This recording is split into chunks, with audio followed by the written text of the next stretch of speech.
പുഷ്കോ, ready sir. ഡമ്മിയുടെ പണി എവിടം വരെയായി? സാർ, ഡമ്മിയുടെ ബോഡി റെഡിയാണ്. ഇനി മർമ്മപ്രധാനമായ ചില അവയവങ്ങൾ കൂടെ ഫിക്സ് ചെയ്താൽ മതി. വൃത്തിയോട് പറയുന്നു. എന്താ സാർ, കണ്ണും മൂക്കും ഫിക്സ് ചെയ്യുന്ന വൃത്തിയേടാണോ? ആ, ഞാൻ വിചാരിച്ച് അല്ലെങ്കിൽ സാറിന് എപ്പോഴും ആ ചിന്തയല്ലേ ഉള്ളൂ. സാറേ, ഈ പിന്നെ ആ 4 പെൺകുട്ടികളുടെ ഡമ്മി ഉണ്ടാക്കണോ?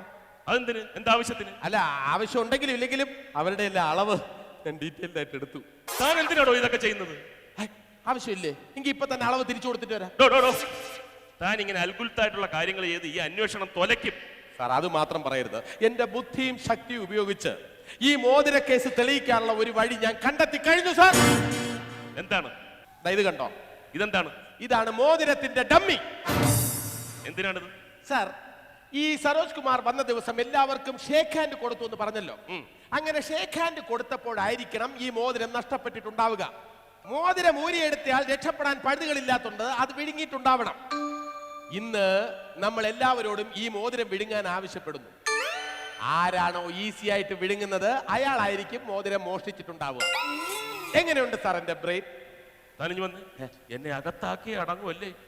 എടോ, വജ്ര മോതിരം വിഴുങ്ങിക്കഴിഞ്ഞാൽ ആ നിമിഷം ആള് മരിക്കില്ലേ? അതെനിക്കൊരു പുതിയ അറിവാണ് സാർ. Sorry sir.